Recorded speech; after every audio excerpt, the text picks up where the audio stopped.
नमस्कार, छत्तीसगढ़ एक्सप्रेस में आपका स्वागत है और मैं हूं आपके साथ वर्षा। रुक करते खबरों की ओर। साल 2018 की विधानसभा चुनाव में हारी हुई विधानसभा सीटों पर अब कांग्रेस फोकस कर रही है। इन विधानसभा सीटों पर प्रदेश प्रभारी पीएल पुनिया और पीसीसी अध्यक्ष मोहन मरकाम दौरा कर रहे हैं। कल उन्होंने भाटापारा और बलौदाबाजार का दौरा कर कांग्रेस नेताओं और कार्यकर्ताओं की बैठक ली थी। आज पीएल पुनिया और मोहन मरकाम गिरौदपुरी में बाबा गुरु घासीदास की गद्दी का दर्शन करेंगे और फिर गिरौदपुरी से जांजगीर चांपा जिले के शिवरी नारायण के लिए रवाना होंगे। शिवरी नारायण में दर्शन करेंगे और इसके बाद दोपहर 2:30 बजे जयजयपुर विधानसभा क्षेत्र में कार्यकर्ताओं की बैठक लेंगे। तो वहीं शाम 5 बजे पुनिया और मरकाम जांजगीर चांपा में कार्यकर्ताओं से चर्चा करेंगे।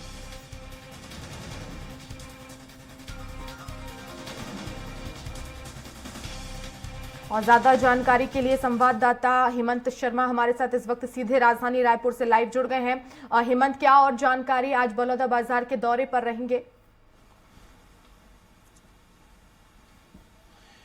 देखिए वर्षा, 12 महीने बाद छत्तीसगढ़ में विधानसभा का चुनाव होना है और दोनों ओर से तैयारी की जा रही है।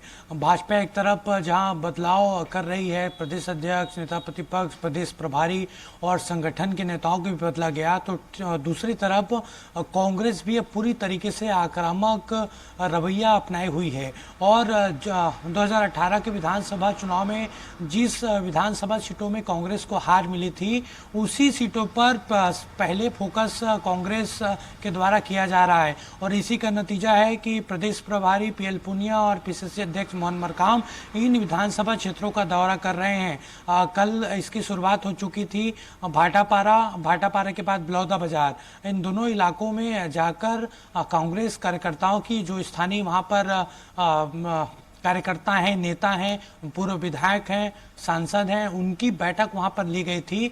और बैठक में ये यहाँ पर इस बात की चर्चा हुई कि आखिर 2018 के विधानसभा चुनाव में हार की वजह क्या थी। तो इन हार की वजहों को जानने की ही कोशिश है और वहां पर परफॉर्मेंस सुधारने की कोशिश कांग्रेस की है। आज बात की जाए तो पीएल पुनिया और मोहन मरकाम पहले भाटापारा बलौदाबाजार से गिरौदपुरी जाएंगे। गिरौदपुरी में गुरु घासीदास का बाबा की गद्दी का दर्शन करेंगे। उसके बाद शिवरी नारायण में वहाँ पर सबरी माता का मंदिर है, इसके अलावा लक्ष्मी नारायण का मंदिर है, उसमें वो दर्शन करेंगे। और वहाँ से सीधे जयजयपुर विधानसभा, क्योंकि जयजयपुर विधानसभा कांग्रेस के लिए काफ़ी महत्वपूर्ण है और वहाँ पर पिछले 2 बार से लगातार बसपा के प्रत्याशी केशव चंद्रा चुनाव जीतते आ रहे हैं और पिछले दफ़ा भी कांग्रेस वहां पर दूसरे स्थान पर थी। तो इस बार कोशिश वहां पर कांग्रेस की होगी कि हार के सिलसिले को तोड़ा जाए और इस बार जयजयपुर विधानसभा में कांग्रेस की जीत हो और वहां पर कार्यकर्ताओं की बैठक आज लेंगे। और देख रहे हैं कि लगातार जिस तरह से सीएम भूपेश बघेल भेंट मुलाकात कार्यक्रम के तहत अपनी विधानसभाओं में जा रहे हैं अलग अलग, और एक तरफ 2 बड़े नेता जो अलग अलग क्षेत्रों का दौरा कर रहे हैं। छत्तीसगढ़ में कांग्रेस की यही कोशिश है कि ज्यादा से ज्यादा जनता तक पहुंचा जाए, जुड़ाव महसूस किया जाए, तभी 2023 में फिर से सत्ता पर काबिज होंगे।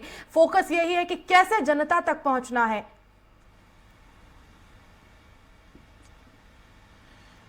देखिए यही कांग्रेस की कोशिश है और जिन विधानसभा क्षेत्रों का दौरा हो रहा है वहां पर फीडबैक भी लेने की कोशिश इन दोनों नेताओं के द्वारा हो रही है। और न सिर्फ पीएल पुनिया और मोहन मरकाम का दौरा, बल्कि स्पष्ट तौर पर सभी जो प्रभारी मंत्री, विभागीय मंत्री हैं, उनको निर्देश दे दिया गया है कि आप अपने अपने विधानसभा क्षेत्र में सक्रियता बढ़ाएं। विधायकों को भी जब मानसून सत्र के पहले विधायक दल की बैठक हुई थी तो उस समय भी मुख्यमंत्री ने साफ लहजों में कहा था कि चुनाव को ज़्यादा दिन नहीं बचे हैं और आप अपने अपने क्षेत्र में जाकर सक्रियता बढ़ाएं, क्योंकि अंदर खाने से चर्चा निकलकर सामने आ रही थी कि मुख्यमंत्री की ओर से जब सर्वे कराया गया था विधानसभा क्षेत्रों का तो कई विधायकों का परफॉर्मेंस काफ़ी खराब था, शिकायतें उनके खिलाफ बहुत सारी थी। तो डैमेज कंट्रोल करने की कोशिश यहाँ पर होगी और सभी विधायकों को कहा गया है, सभी मंत्रियों को कहा गया है, स्थानीय नेताओं को कहा गया है कि जितना हो सके आप राज्य सरकार की योजनाओं का प्रचार करें, जनता के बीच जाएं और तभी फिर एक सक्रियता के साथ 2023 का चुनाव कांग्रेस लड़ पाए। बिल्कुल, बने रहिएगा हेमंत। और रायपुर से ही अगली बड़ी खबर, जहां मुख्यमंत्री भूपेश बघेल समीक्षा बैठक करेंगे, गुंडरदेही में विकास कार्यों की सौगात देंगे और आम जनता से भेंट मुलाकात करेंगे। दल्ली राजहरा में सीएम का रोड शो भी होगा। संगठनों के प्रतिनिधि मंडल से मुलाकात करेंगे। डोंडी लोहारा विधानसभा क्षेत्र के माली घोरी और कुसुम कसा में आम जनता से भेंट मुलाकात करेंगे।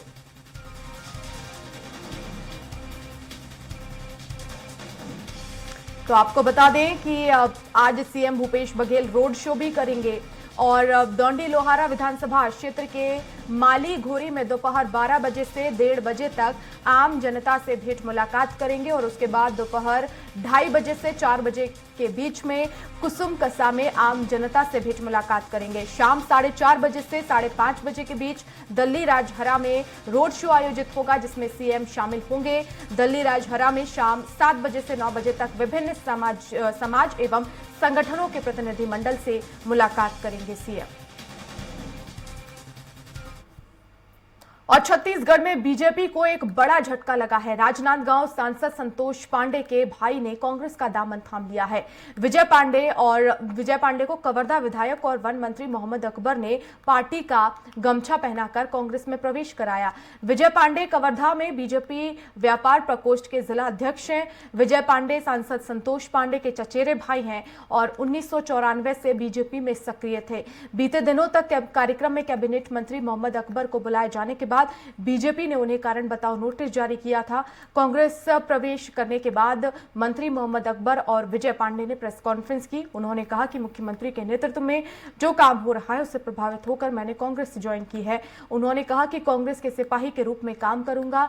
पांडे ने कहा कि मंत्री जी के संरक्षण में काम करने का अवसर मिलेगा।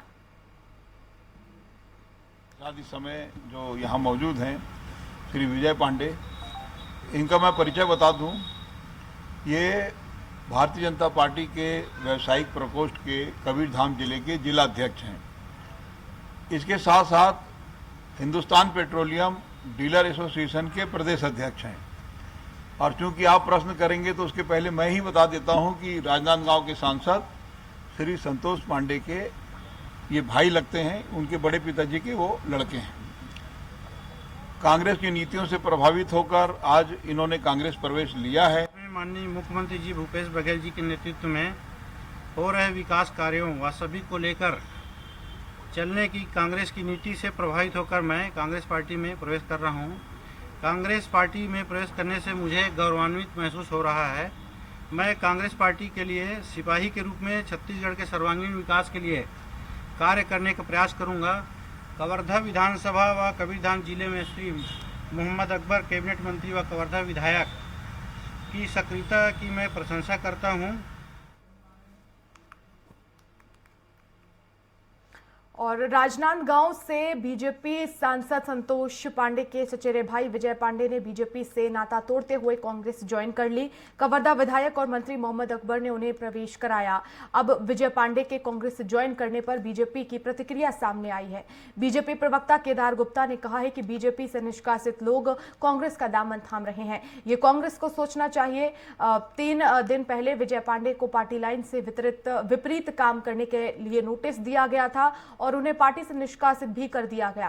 कांग्रेस के कुछ निष्ठावान कार्यकर्ताओं ने बीजेपी में आने के लिए आवेदन दिया है। के विपरीत कार्य करने के लिए नोटिस दिया गया था और उन्हें फिर पार्टी से निष्कासित भी कर दिया गया। भारतीय जनता पार्टी से निष्कासित लोग कांग्रेस का दामन थाम रहे हैं, ये कांग्रेस को सोचना चाहिए।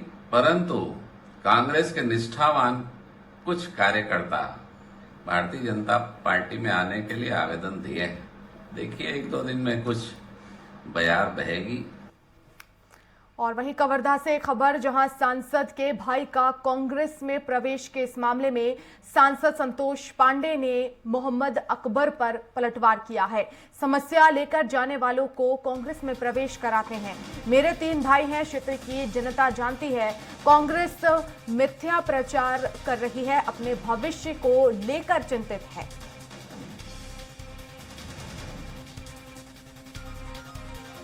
तो बड़ी खबर आपको बता रहे हैं। आपको बता दें,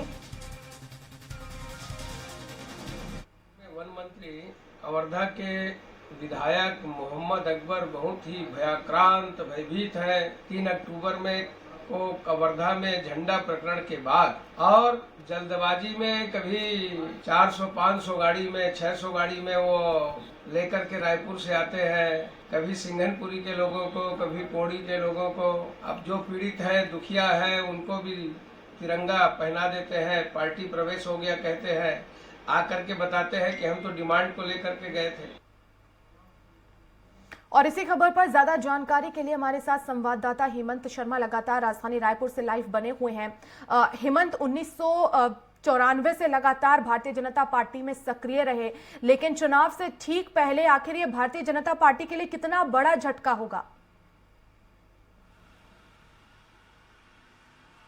देखिए, झटका तो बीजेपी के लिए है, क्योंकि सांसद संतोष पांडे के चचेरे भाई लगते हैं विजय पांडे, और 1994 से वो सक्रिय थे भाजपा में। 1998 में जिला उपाध्यक्ष थे भाजपा के भाजपा के, और उसके बाद अलग अलग जिम्मेदारी उन्हें दी गई थी, और अभी वर्तमान में वो भाजपा व्यापार प्रकोष्ठ के जिला अध्यक्ष भी थे। और ये कारण बताया जा रहा है वर्षा कि कुछ दिन पहले जब मोहम्मद अकबर कवर्धा के दौरे पर गए थे, तो एक कार्यक्रम में विजय पांडे ने मोहम्मद अकबर को आमंत्रित किया था। उनके घर वो रुके भी थे, और इसके 3 दिन बाद विजय पांडे को भाजपा के द्वारा कारण बताओ नोटिस जारी किया गया था, और 7 दिन में जवाब देने को कहा था। और यहाँ भी ये भी कहा था भाजपा ने कि आपने अनुशासन की जो सीमा है वो लांघी है, और इसलिए आप जवाब दें। और इसके बाद कल मोहम्मद अकबर जो वन मंत्री हैं और कवर्धा के विधायक हैं, उनके समक्ष विजय पांडे ने कांग्रेस ज्वाइन कर ली है।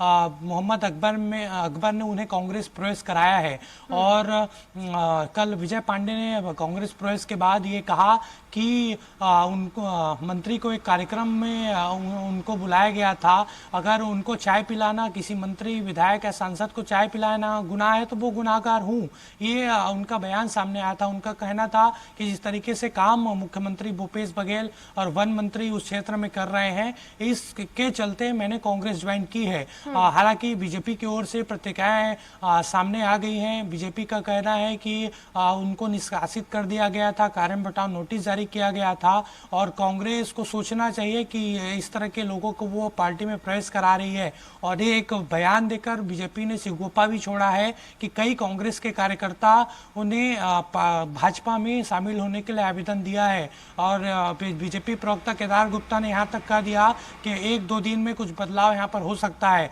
उसी तरीके से सांसद संतोष पांडे का भी बयान वहाँ पर सामने आया गया है, और कांग्रेस ज्वाइन जब विजय पांडे ने की तो उस पर उनका कहना है कि मोहम्मद अकबर वहाँ पर डरे हुए हैं, और जिस तरीके से झंडा प्रकरण बीच में वहाँ पर हुआ था, और उसी दहशत में लगातार लोगों को तोड़ने की कोशिश उनके द्वारा हो रही है। तो इस तरीके से लेकिन क्या इस बात की जानकारी सांसद संतोष पांडे को थी कि उनके भाई अब जल्द ही कांग्रेस में जाने वाले हैं, या जब कांग्रेस ज्वाइन की उसके बाद ये जानकारी उन्हें मिली?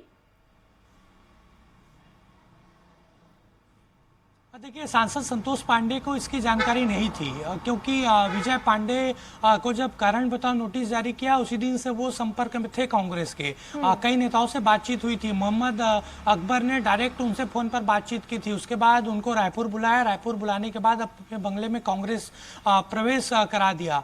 तो यहाँ पर देखा जाए तो हालांकि जब कल विजय पांडे से सांसद संतोष पांडे के कामकाज को लेकर सवाल पूछा गया, तो उन्होंने सीधे तौर पर इस पे कुछ कहने से मना कर दिया। उनका कहना था कि वो परिवार के व्यक्ति हैं, उनसे मेरा कोई यहाँ पर पारिवारिक मतभेद नहीं है, वो उनका कामकाज को लेकर मैं कुछ नहीं बोल सकता। और कल बार बार जब उनसे ये सवाल पूछा जा रहा था तो उनका कहना था कि पारिवारिक मैटर पर, पारिवारिक मामलों पर मैं नहीं बोल सकता, लेकिन इतना है कि मैं भाजपा से नाराज चल रहा हूँ और इसी वजह से कांग्रेस ज्वाइन किया हूँ। जी, बहुत शुक्रिया हेमंत तमाम जानकारी के लिए।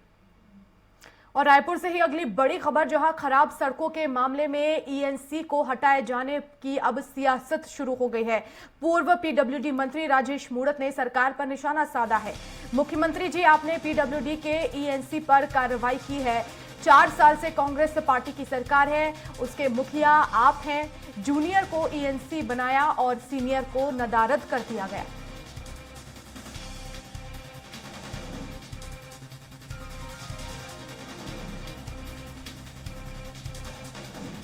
उस सीनियर को नदारद कर देना और वापस आकर के यही स्थिति बना रहे तो कहीं ना कहीं पेमेंट सीट के ऊपर पेमेंट हो रहा है। मैं स्पष्ट कहता हूँ पीडब्ल्यूडी मंत्री के पूर्व रहने के नाते जो बदतर स्थिति इस प्रदेश के अंदर पीडब्ल्यूडी विभाग की अभी हुई है, ऐसी स्थिति इसके पहले कभी नहीं रही है, मध्य प्रदेश के जमाने में भी नहीं रही है। इसलिए सड़कों के जाल पे जो प्रदेश की सरकार में भाजपा सरकार के कार्यकाल में हुआ है और आज जो प्रदेश की स्थिति है, इसका आकलन स्वयं कर ले। ये आरोप प्रत्यारोप की बात नहीं है, ये छत्तीसगढ़ की धरोहर है, उसकी चिंता करने की बात है।